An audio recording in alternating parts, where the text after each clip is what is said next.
share ko rin sa YouTube mamaya. Ayan. Topic for today, is it good to invest in an MLM networking business? Yan po. Mamaya ako nababasahin ng comments. Right?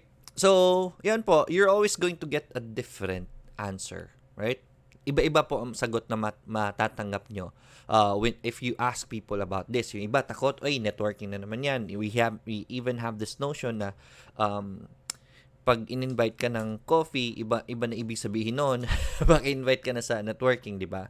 So, may negative na notion when it comes to networking. But, if you just talk to people who are also successful, iba rin na sasabihin nila.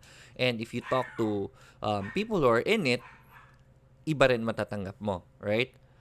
Advice ko lang sa iyo, if you wanna ask about it, when it comes to, hindi lang sa MLM, right? These are financial moves kasi if you start a business in MLM, if you start a business with as an agent, di ba? Iba-iba kasi yan. These are financial moves. If you want to, ang best advice ko sa iyo, when it comes to financial moves, is never talk to a salesman. Tip number 1 ko po yan. It's not just about MLM. Never talk to a salesman because kasi lagi po magaganda ang maririnig nyo sa salesman and it's gonna be a biased answer. So never talk to a salesman. Okay? So we will talk about networking today, and is it good to go into this business? Alright. So, dalawa lang naman ang focus ko ng pros and cons. Let's start with pros and cons, diba? To be neutral. Right, so, ang pro niya talaga, right, if done well, ito maganda sa MLM, if you do it well, just like any business, it can become a good source of passive income. In fact, very good source of passive income if done well. Okay? So, yun po ang pro niya. Right? So if you're looking for a good passive income, you can always consider MLM as one of your as a source of passive income. Definitely, right? Ang cons niya naman, ang pangit niya is if done well, same din. You have to make it very good for you to be successful in it. It is still a business and you will have to work your ass off. You need to work hard. Dapat. Like any other business, to be successful, matinding kayod dyan kailangan to be successful in an MLM business. I have friends that became very successful in MLM. Sobra, right? Hindi ko na papangalanan, but some of them, a good friend of mine is earning 2 million a month. Passive din ngayon kahit wala siyang gawin. He is earning 2 million a month, right? Ang ganda pakinggan, 2 million a month, right? But before he reached that level, right, it took him 10 years of grind.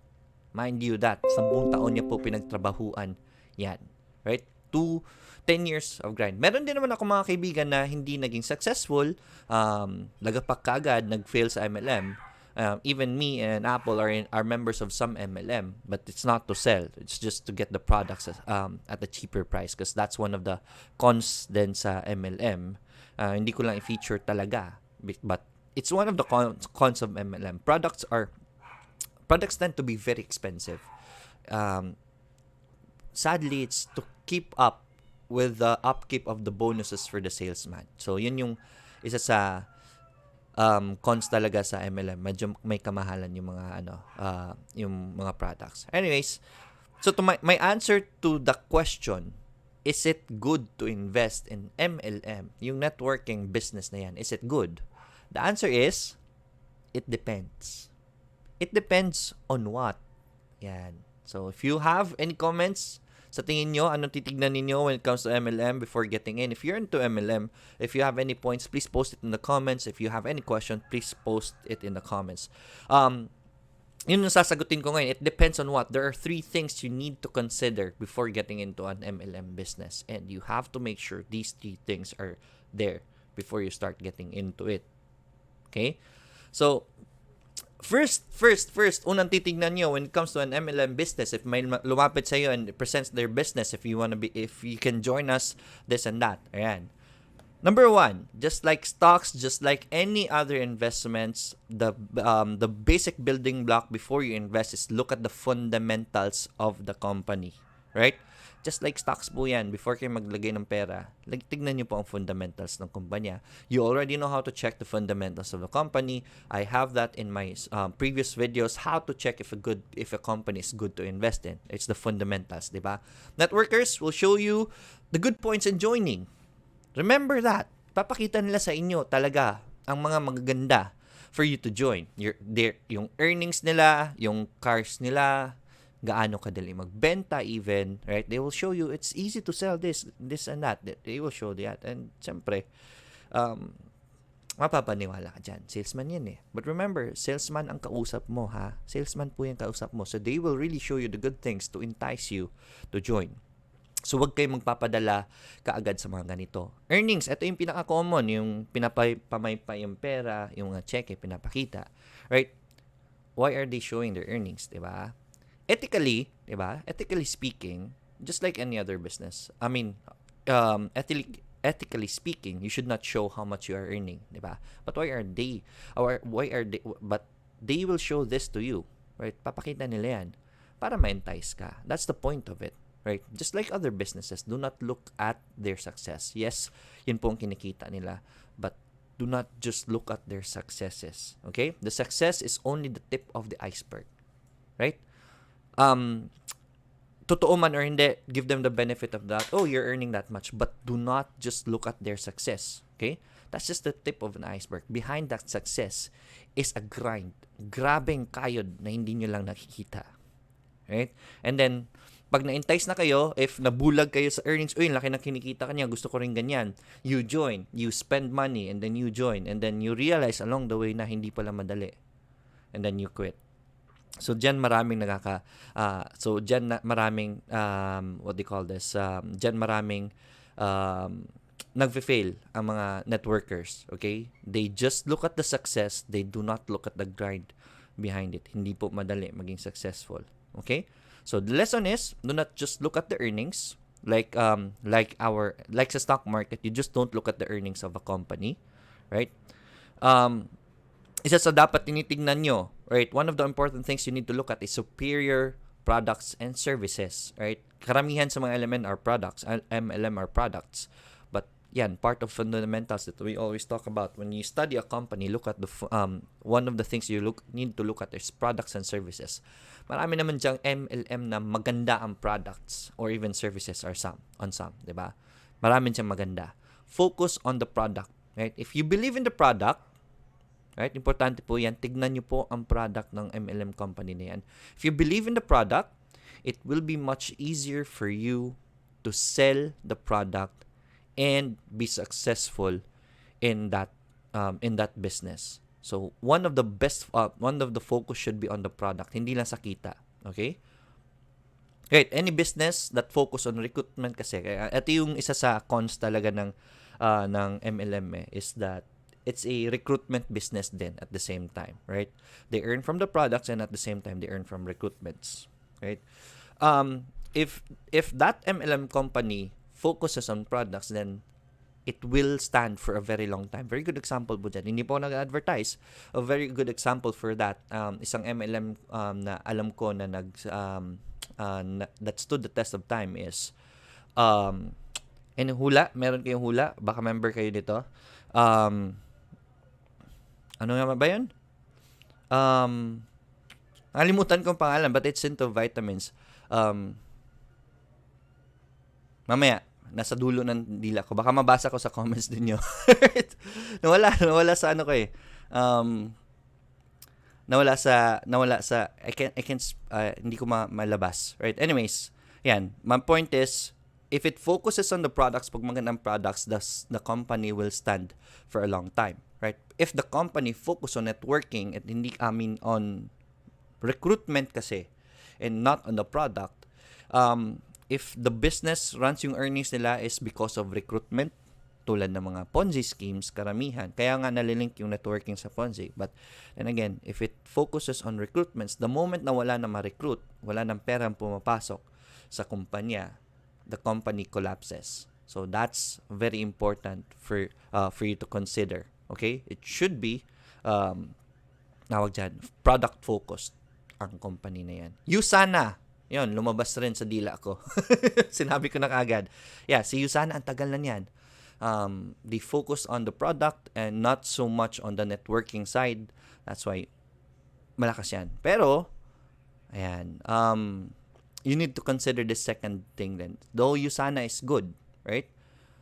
You need to consider this second tip na dapat tinitingnan ninyo before getting in. The first one is fundamentals of the company. It should focus on the product, shouldn't focus on the networking. Okay? Yan. Longevity, right? I'm just checking out my notes. My top 2 tips na dapat tingnan ninyo is the longevity of the business. Uy, Beshi, may product ako. Yan. Maganda to. I-check mo ha. Ano yan, sis? Yan. Bibay Vitamins. Hala, sis. Seller din ka pala niyan? Si hubby ko, seller din yan. Sorry, sis ha. Hindi ako makakabili. Kasi, sa hubby lang ako bibili ko. Yan. So, at a certain point in time, you will encounter this kind of situation. Anong meron sa situation na yun? Oversaturated na ang market. Right? May trend din kasi ang MLM, especially a good MLM business, right? May trend yan. Kahit na napakalakas niyan, it will arrive to a point na halos lahat na ng tao nagbebenta niyan. It will come to a point to that, right? And when the market is flooded already, demand will go down, right? That means if sumali ka kung kailan flooded na ang market, may hirapan ka nang lumipad. Right, very good. It's very important to consider that. So best to enter a good MLM business when it has just started. Kung kakasimula pa lang yan, don't get in too late as much as possible. Habang di pa nakapag-ingay ang kumpanyang yan, hindi pa maingay, dun ka pumasok. Wag yung maingay na. Parang stocks lang, 'di ba? Wag mo pasukin kung maingay na. Dapat doon pa na hindi pa siya nag-iingay. Okay? This is the reason why maraming natatakot na sa MLM. This is the reason why parang naging yung notion ng mga tao is it's not good to get into MLM. It's because it's at a point, usually yung MLM na yan, pag naririnig nila, it's at a point na sobrang saturated ng market and then pumasok pa rin sila. Then sobrang dami na ng tao na nagbebenta. Wala na sila makitang market and the thing is, pag wala na makita, hindi na makapag-sell and then they quit na. Right? That's very important. Para kaya marami naririnig niyo ito lagi na okay lang ang MLM kung nasa unahan ka or ikaw yung nauna, 'di ba?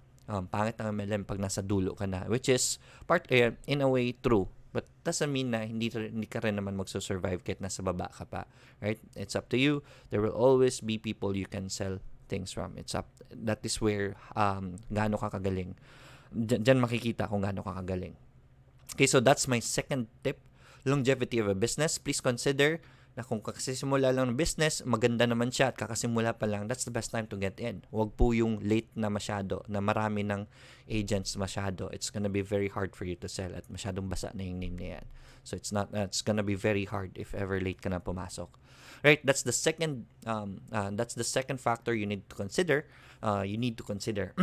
Ang pangatlo na dapat nyo i-consider when it comes to MLM is yourself. Right? Yourself. Getting into an MLM business is a commitment. Commitment po yan. Right? Are you ready to be a salesman? Right? Are you ready for the grind behind selling?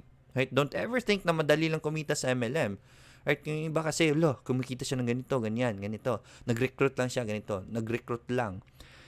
Hindi nyo alam gaano kahirap mag-recruit.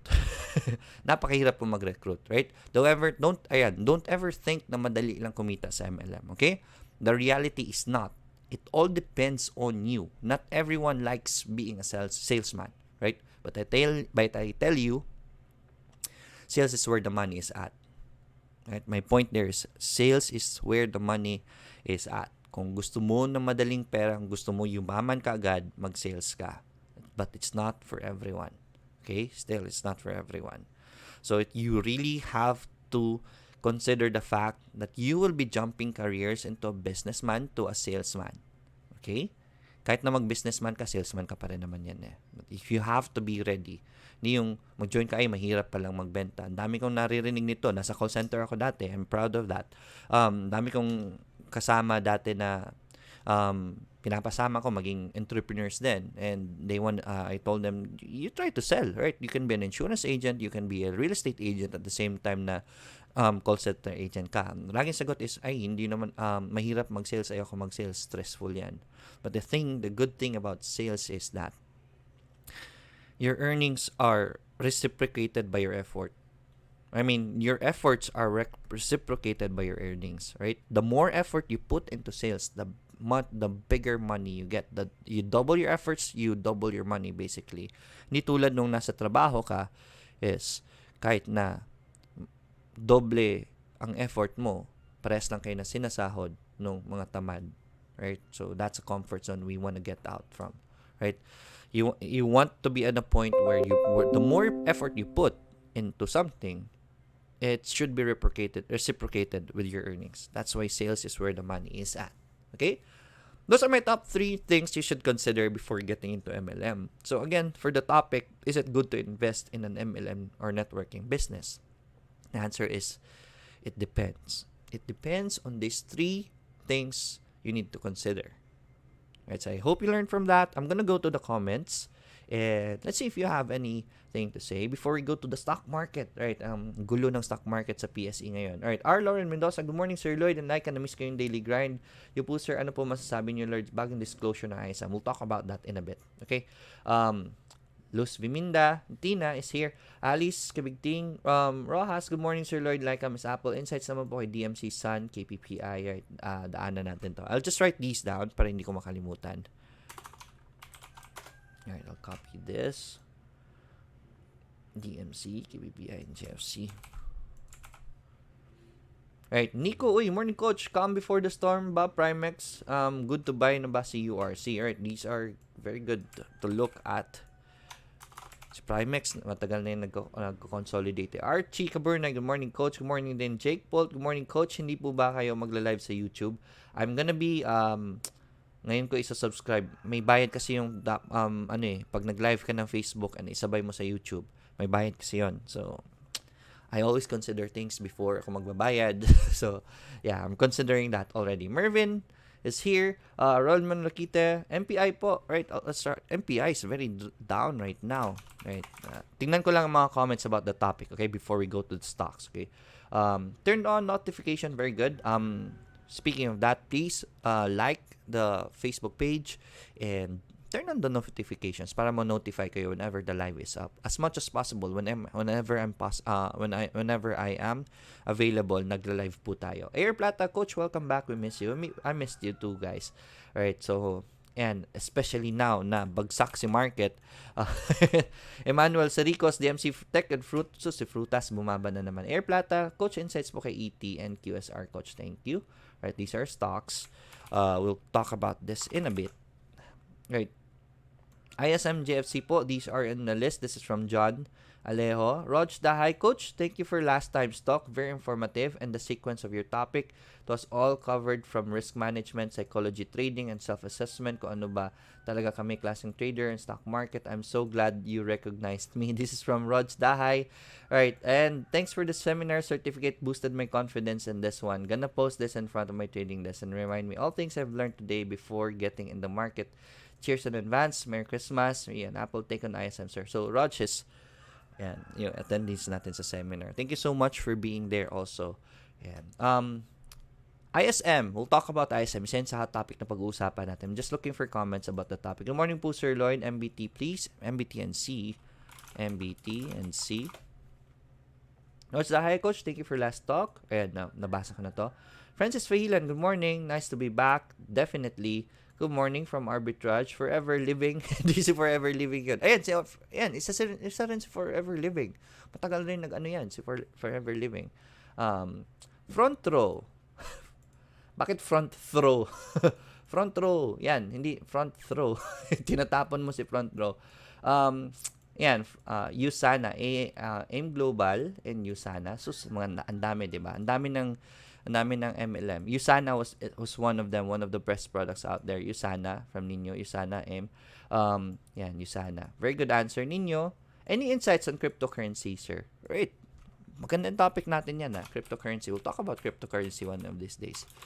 Cryptocurrency. Yan. Pag-usapan natin yan. It's gonna be for a different topic. Sir, ACEPH, bakit bumababa kahit may magandang balita sa new project sila? So this is very good point from Butiki ng Ultimo. Right? So ACEPH, bumababa kahit may magandang balita sa projects nila. It's not the news, it's not about the, it's not about really, the company. It's this, PSE. Okay? PSE, look at net foreign buying yesterday is negative 563 million. This is the reason why kahit maganda ang mga news sa mga kumpanya, bumababa ang mga companies. Halos lahat ng companies sa PSE bumababa. Right? It's because investors are not getting in. Lumalabas pa nga minsan karamihan ng investors. Okay? So, pag lumalabas kasi ang investors, right? Meaning, nagsisell. Whenever they sell, prices tend to go down. And a very big bulk of our market health is into net foreign investors. I mean, not in net foreign, but in foreign investors. Pag pumapasok ang mga foreign investors, there's a very high chance that our market goes up. Right? Pag lumalabas din sila, syempre, very high chance din bumabagsak. The reason why, kahit maganda ang mga news sa mga kumpanya ngayon, bumabagsak, it's because wala pong investors. Nasa market ngayon, chupitero. Bumagsak lang ang stock nila, nagre-reklamo na. Meaning, you're not an investor, you're a trader. You're looking at the market for the short term. Diba? So, yan. That's the reason why market is going down. Not the right time for foreign investors to get into our market. Bakit? International market is very bullish, and so doon po lahat ng attention, right? If there is ganito yan if you're playing on a game, where should you play it? In a bad playing field or a better playing field? You should play on a better playing field. International market right now is very good, kaya andun po ang mga investors ngayon. So that's why PSE is dropping, even if the companies are doing good. So let it drop, right? I'm to PSE for investing. Let it drop. It will come to a price na napakaganda na ng mga presyo, and people will start buying it again, right? So again, I always keep telling you this. It's not the right time to be aggressive in the market. Best strategy sa market ngayon is just average down and accumulate. Huwag muna mag-expect na umakyat ang mga stocks ninyo. Okay? Coach, pasok po ba sa criteria ng Bollinger Bands in URC? Let's cover this really quick. Let me just write this down really quick. And Noel Minano, anyari po ISM long term ako kasi grabe po. Right, so, sige, pag-usapan natin si ISM, right? Good morning, Sir Lloyd from Busan, from Ice Vlogs sa Korea. Right, good morning, shoutout naman po from Janine Agbong. Hello po. Right, sir, kailan good to add more kay ISM? Right, very good from Joy and ISM. To know more, Yusana, you can PM me from Jonex Balatayo. Right, so yes, Yusana yan. I'm also a member of Yusana. Sir, kailan pwede mag-add ISM? Let's talk about that. Jose Soriano. Good morning, sir. Right. So, yan. So, wala namang questions for the topic for today. So, let's continue to the stock market. Okay? PSEI.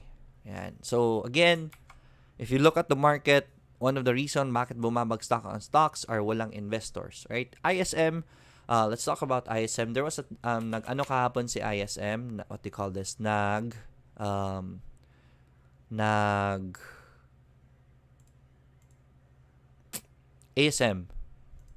right? Right, so let me just do this. Right. Nag-ASM kahapon si ISM. Let's go to ISM. Nag-stockholders meeting ni ASM. Nag-stockholders meeting si ISM kahapon. They have confirmed that magiging dito na siya. So that's good. Pero may marami pa ring issues behind it, right? So aside from being dito, bumabagsak si ISM because isa sa kinatatakutan was they valued it to 40 million, and then with the value of 40 million, ang current stocks ni ISM is magmumura. So people got scared because of that, right? Depends right? It's good news for me because I am still I'm being bashed for this, but this is my insights because yung projection kasi ni ISM is not now, right? Hindi ngayon, hindi this year. I'm projecting ISM, if ever they do well, let's look at it 5 years from now. Yun po yung vision ko for ISM. So I'm not looking at the current move of the market right now. If ever tinitignan nyo ang mga short-term movements, then that means you're a trader. Do not get in yet. It's still very volatile. It's still very risky. It's still very speculative, right? So, wag po kayong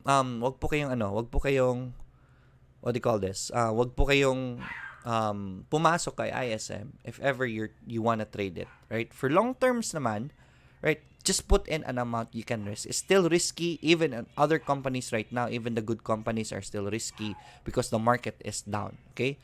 Dito kay ISM, we are tinitingnan natin ISM is not the current value, but ang tinitingnan po natin is the how ISM is gonna be a few years from now. We are waiting for ISM to really launch, right? So may question kanina, kailan ba magandang mag-average down kay ISM or buy more? The next best buy more kay ISM is if ever maganda yung launching nila at magsimula na sila sa service nila and maganda yung service nila, then that will be the best time to invest in ISM. If the company is gonna be providing good service to everyone, then that company should be successful in the future. So, that is the best time to add more. Sa mga takot po kay ISM right now, you don't have to buy it right now. The best time is you can wait for it na what they call this? You can wait for it na mag-launch before you buy. But the risk there also is that we don't know what will happen to the stock market. Right now, nga lang, downturn ng market, wala pang investors, so nahihila pa lalo sa ISM. So, it's not really gonna be going up anytime soon. Okay? So, there's a high chance that this might go down. Then, you buy if it goes down. Okay? Mas maganda pa nga if bumaba yan. Diba? So, yan. My take on ISM is, don't look at it right now. Right now, it's very cheap. Right? It's at 3.63. Right? That's a very good price for ISM already. But, hindi po ngayon na presyo ang tinitingnan ko po. For me lang ha. If you guys are shaky of natatakot kayo sa presyo, then don't get in yet, right? On the chart right now, if you wanna look at the charting, kasi tinitingnan natin sa charting kasi it's the short-term movement, right? So don't mess up short-term movement from your real goal. Okay? So kung short-term movement tinitingnan natin, we're looking at a downtrend. Maganda po siya kasi pababa yung presyo but RSI is starting to go up, meaning there is buying in it, right? Mas maganda yung move niya ngayon. It's not at oversold levels, right? Konti na lang ang nagbebenta, right? So charting wise, it's looking good. But then again, this is short-term movement. We're looking at short-term movement. Yung divergence is just for how many days, okay? So trading wise, if you see a bounce and then pumasok kayo, should be looking at it for short-term then, right? Anytime soon magte-take profits din kayo. Please know who you are. Right? Remember who you are in the market and it should be okay. Wag po kayong pumasok basta-basta if hindi niyo po alam talaga anong plan niyo. Trade with a plan, please. If ever you wanna risk right now na hindi pa siya nag-ooperate, tell yourself how much you are willing to risk, right? Kasi kung nagre-risk kayo ngayon, we're not yet operating. We are actually ang risk ko is I am risking na if ever magiging successful ang third telco. Hindi pa nga nakakapag third telco. Hindi pa nga nagsisimula di ba? So that was the risk I'm taking. That was my what they call this, get out factor, right? If ever maganda ang takbo ng third telco, then I should win. If ever pangit ang takbo ng third telco, then I will be getting out. And that was my trading plan. And right now, wala pa naman, hindi pa naman nagsisimula si third telco. Right? But I'm not telling you na ganun din dapat ang ginagawa ninyo. It's up to you how much you're willing to risk. If hindi po kaya na sikmura ninyo ang losses, then sell some of it. Right? Sell some of it if you want to.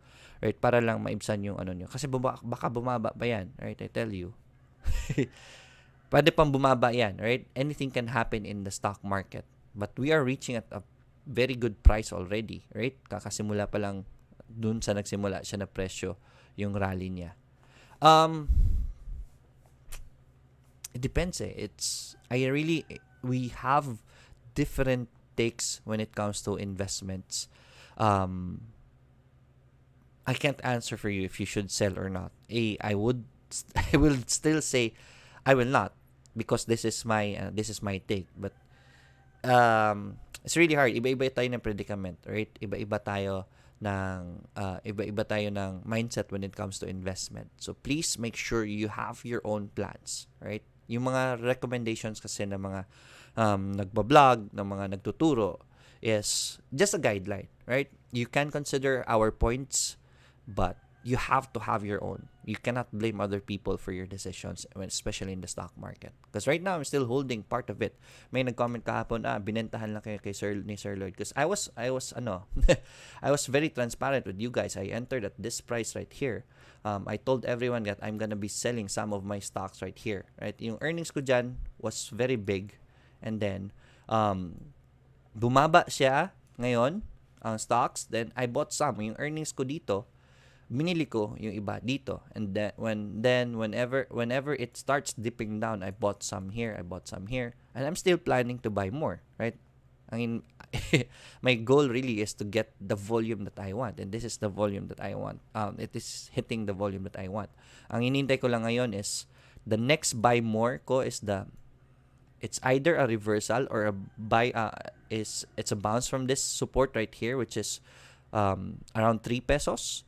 If it bounces there, then I'm gonna start buying more. Ang pinaka all-in ko lang is if ever the third telco starts well. That's the time I'll be buying more.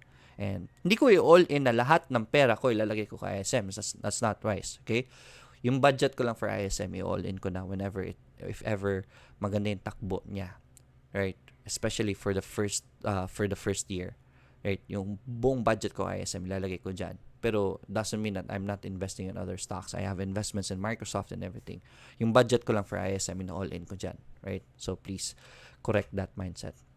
Okay, 40 billion, coach. Yan. 40 billion yung worth daw ni stocks nila. So, sir, kailan po pwede magbudega ng DMC? Is it still safe po ba for long term?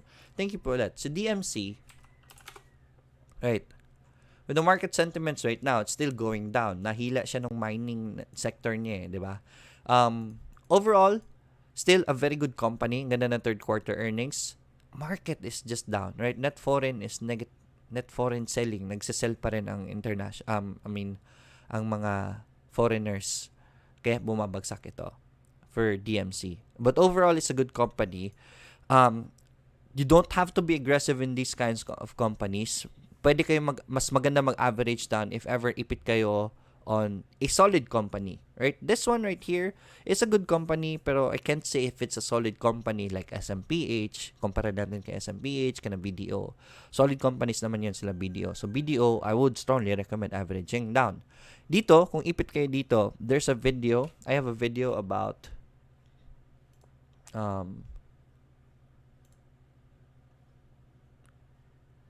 search for this video. Go to youtube.com and search for average down. Average down and Lloyd Bazar. Search for this and how to average down without adding money in stocks. Okay? That's gonna be very useful for you. For companies like this na ipit kayo. Pero maganda naman ang takbo ng company. If the company is doing well, then you shouldn't be afraid of it. Mag-aano pa rin naman yan. Aakit naman yan in the future. Okay.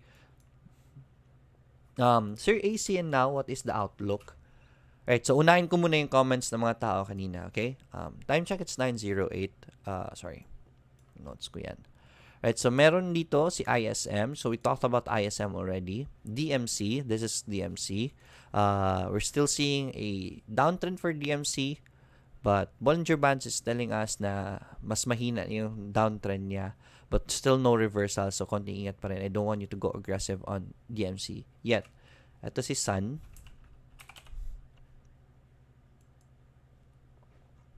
Right, si Sun, after it's been touching the lower Bollinger Bands, bumagsak na si Sun. We're not seeing any reversal signals yet, so stay away from it. KPPI, kumusta na si KPPI?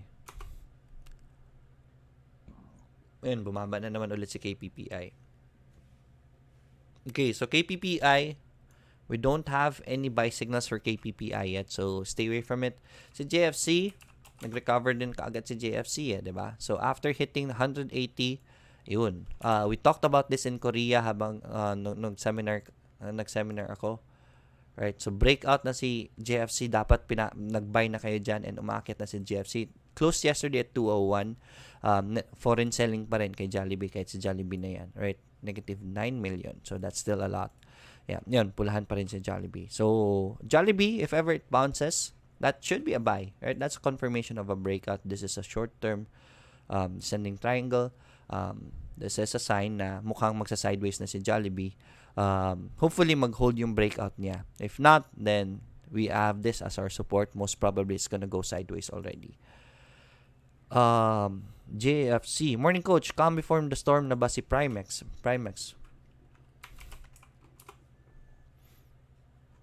Yan, this is very calm right now. I recommended Primex as support, pero hindi pa rin ang support ni Primex. It's just that, eto guys. I always tell you this, hindi ko magsabi sa inyo nito. Market is not healthy right now. Napakalit ng volume. That's why technical analysis is not gonna be a factor that much here, right? Hindi gaanong factor in technical analysis right now. Even though we're seeing calm before the storm, even though if we're seeing supports, if wala pong investors, babagsak ang stock. Yes, technical analysis wise, this is looking good, right? Pinakamaganda is confirmation. If it does a breakout and closes above the Bollinger Band, that's a good sign for Primex. That's a good momentum we can start to ride. Konting po sa market, not the time to go what they call this, to go aggressive on the market. If gusto niyo po maging aggressive trader, go to the international market. Dito tayo mag-trade. Mas madali po mag-trade sa international market right now. Okay? So, dito pa tayo mag-trade. Please create an eToro account. Doon po tayo mag-trade. Also, pinag-usapan natin ito kahapon sa chat room ng mga nasa Billionaires Club. The best place to trade right now is commodities in the international market. I promised you guys na bibigay ko sa inyo for free yung webinar namin ni Miss RB Necessito. If you don't know Miss RB Necessito, whom RB Necessito is, last September, may tournament si eToro para siyang trading competition for the whole Asia. Lahat ng traders sa Asia, ang gagaling. Miss RB placed 11th, right? She's trading commodities, gold and oil. Okay, and we had a webinar, and she taught you guys how to teach, how to trade commodities, and we are gonna be giving that for free to everyone. Hindi ko pa nagagawa yung guidelines, but this week is gonna be finished. Basically po, ang pinaka-guideline lang po is create an eToro account using that link that you see in the video description. If you have an eToro account already, under that link, then you will be able to access the webinar. Okay? So, if you want to be a trader, trade in the international market, wag po dito. If you want to be a position trader with technical analysis, dun po tayo sa international market. Mas madali po mag-technical analysis doon. Dito, laging pumapalpak ang technical analysis. It's because market is very slow. Okay? So, yan po. Going back.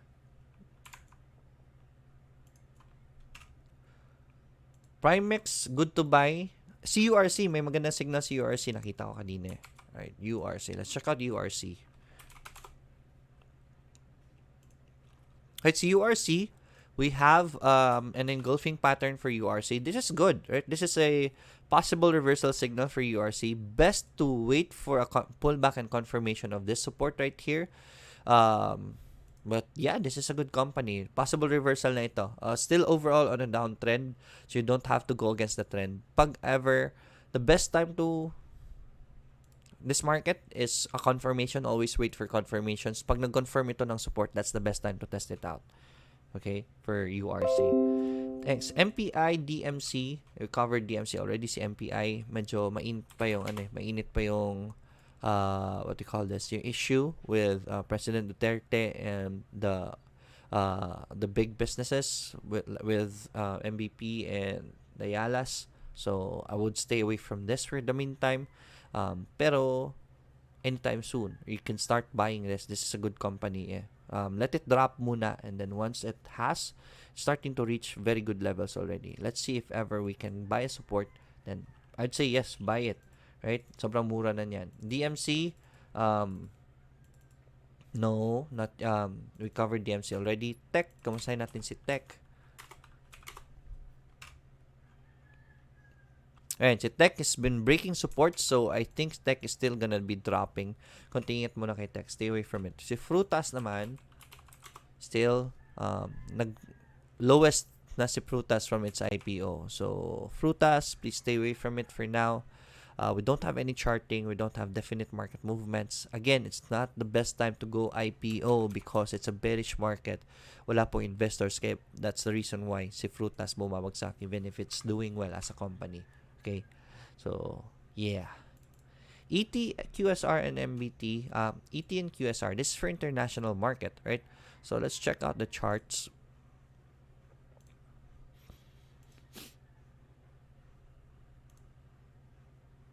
Alright, so let's search for yan, tomorrow po, just in advance while the chart is loading, we're gonna be talking about what do you call this? Cryptocurrency, right? If it's okay to invest in the cryptocurrency, we'll talk about it. I'll make a presentation for you tomorrow. ET, ayan. After hitting the resistance, bumabagsak. So, best entry po nito for this, I believe this is from Air Plata. Air Plata Air Plata is doing well in the international market. He 40% ba yun, Air? Yung earnings mo for last month, that's a very good climb. 40% for 1 month trading in the international market. That's why it's very good to trade here. So, eto, very clear. We have support and resistances. We are at resistance right now. It's either breakout or next time it goes back down to support. Mukhang magsa-sideways pa ito. So, konting ingat. If it breaks out, that's an upper Bollinger Band trigger. So, you have momentum plus breakout. You have a good support. That's the next best entry point for 80. Good find, Air. Antayin mo mag-breakout. ET, QSR.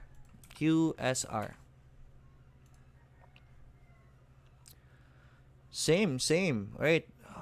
There's a confirmation of the support here already, right? Dapat ito yung best entry natin. And now it's near resistance already.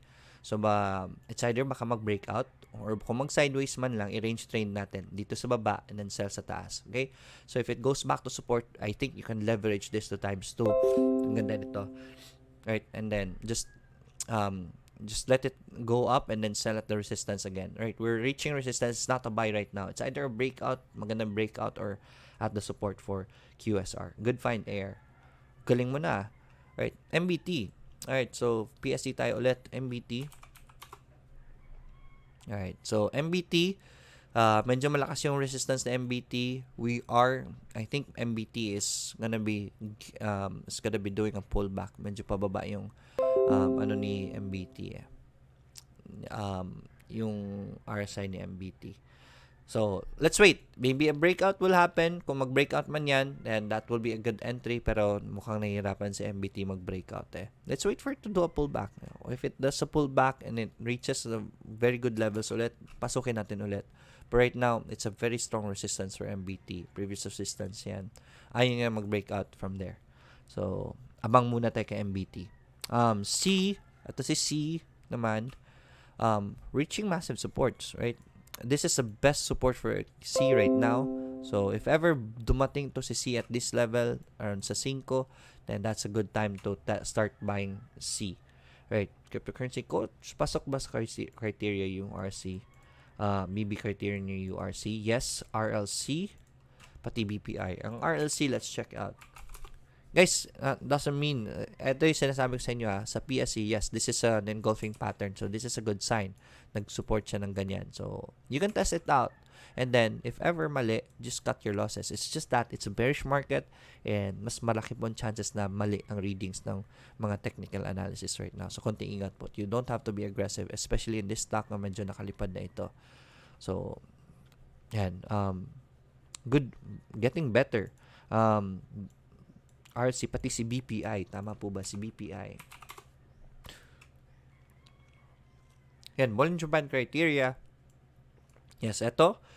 This is 1, 2. Yes, this is an engulfing pattern. Then we're just waiting for a support. This is a pullback. If ever mag-bounce sa support, then that's a good time to test it out. So, good find. Watch po natin. Thanks po. Alright, thank you so much. AC and now, what's the outlook? Yan si AC, Ayala Corp. Overall is on a downtrend si Ayala Corp. Pero may magandang signals dito eh. Let's see, it's starting to consolidate. Let's see if it will break this downtrend. If ever mag-break ito ng downtrend, then we can say that Ayala is starting to recover already. But for now, it's still on the downtrend overall. Though price action is looking well. So, let's wait for confirmations before you wanna get it. No, you see now, merong magandang news in now ngayon na. Pero, nagda-drop pa rin. We're reaching good supports for now. Okay? With the news of now, may news to si now eh. Right, 19 hours ago. Time check, it's 9:19. Right. Hindi natin mag-load yan. Is that, with Aboitiz yun eh. Aboitiz Common Tower Agreement. So, that's a good sign for now. But, technical analysis-wise, we're looking at the downtrend. We do have a support right here. So, baka dyan matapos yung downtrend. If ever mag-bounce yan dyan, then we can look to range trade now. Okay? But right now, wala pa tayong confirmation. Ben Waban, good morning po, coach. At sa lahat, good morning. Ben, happy Wednesday sa lahat. Alright, Mikey Del Mundo, okay ba bumili ng GFC right now? Si GFC, okay ba bumili right now? If ever it bounces, then that's a breakout strategy. If you're looking for it for long term, then I'd say yes, this is a possible buy position. And then if ever it goes further down, sobrang mura na niyan, you just buy more. You just buy now, especially pag nag-green yan, right? It depends if you're long term or short term. Long term, pwede kang bumili now. If ever it goes further down, then just buy more. Kasi possible trend na to eh. Right? If ever trader ka, then let me just zoom in the position right now. So, this is a breakout. So, a bounce from that's gonna be a confirmation that this is our new support at 198. Right? So, yeah, pag nag-green yan, that can be a buy. Leo Abad, good morning, Sir Lloyd. 50% na loss ko kay ISM. Right, so, nasa 6 pesos kayo, 7 pesos kayo average if ever nag 50% na kayo. Right,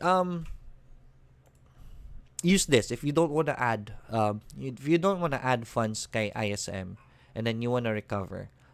Use this strategy, how to average down without adding money in stocks, okay? So, we're expecting for the prices to still drop because the market overall is dropping. So, konting ingat, and then kay ISM wala pa tayong fundamentally na solid na basis talaga. Ang pinaka-iniintay natin kay ISM na lang sa susunod is their performance when they start operating.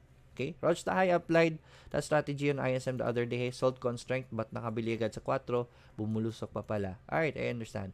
Right, so that's still good overall. If bumulusok, then if ever it rallies, then just buy more whenever it just buy more if nasa baba pa. Alvin G, good morning. Jampol Sikat, good morning. Alvin, Sir Google, okay pa ba i-trade for momentum trade? Let's check out Google. Right, Google, Alphabet. Nag-all-time high si Google eh, di ba? Right now, it's not a good spot to buy. Nasa taas tayo kay Google eh. So, it's not that good to enter it right now. Though there's still momentum. Pero, pababa ni ARSN niya guys eh. It's not nice to enter Google right now. Masyado mataas na. Okay? Konting ingat na kay Google. Let's wait for the next dip na lang ni Google. Masyado mataas na. Emmanuel Siricos, nag-crash ang video.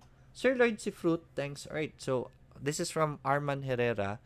We covered Fruit already. We cannot see real, we cannot see real sentiments of the market right now kay Frutas. Though the company is doing well, we don't have any technical analysis. It's not yet tested by time. So, it's really hard to know where Frutas is going right now. Maganda yung mga ginagawa ni Frutas ngayon. It's just that the market is going against it. I can't recommend Frutas for now. Right? So, yes, time check, it's 9:23. Alvin G, salamat sir, you're welcome. Alright, so that's it for today.